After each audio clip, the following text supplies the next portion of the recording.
ढोलिया पा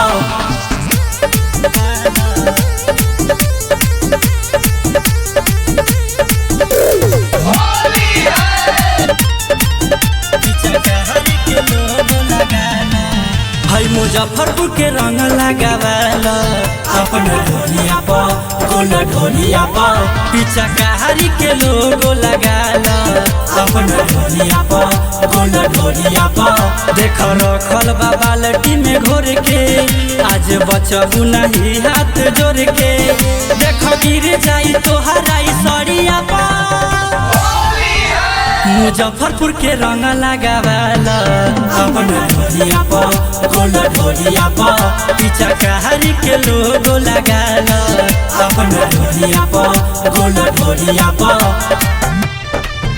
मुजफ्फरपुर के रंग लगावाला गोल ढोलिया पा डीजे मिलन बाबू पीछा कहारी के लोगो तनी माना घोड़ी बाते अब करी शुरुआत आज छोड़ब न तोहरा के ऐसे हो सुना कोई नहीं बोली आजू हवे होली रंगे दाना हमरा के धई के हो तनी माना घोड़ी बाते अब करी शुरुआत आज छोड़ब न तोहरा के ऐसे हो सुना कोई नहीं बोली आजू हवे होली रंगे दाना हमरा के धई के हो जब निकले लफुअन के टोली इहा चोली पवन रंगोली ज्यादा मजा आई खलावा के ओरिया पा मुजफ्फरपुर के रंग डालवाला अपना ढोलिया पा गोल ढोलिया पा पीछा कहारी के लोगो लगाला अपना ढोलिया पा गोल ढोलिया पा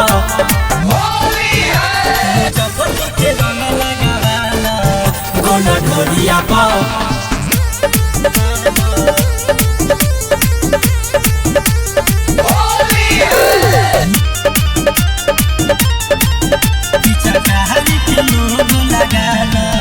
तोहर गोरे गोरे गाले आज कोई दे हम लाल बटे गजब जवनिया तोहार हो होली हवे परसी दे अपन छोड़ी द तू जीत धन छोड़ी है न तोहरा के आज हो धन छोड़ी है न तोहरा के आज हो तोहर गोरे गोरे गाले आज कोई दे हम लाल बटे गजब जवनिया तोहार हो होली हवे परसी दे अपन छोड़ी द तू जीत धन छोड़ी है न तोहरा के आज हो घोड़ी संजय अजय अविनाश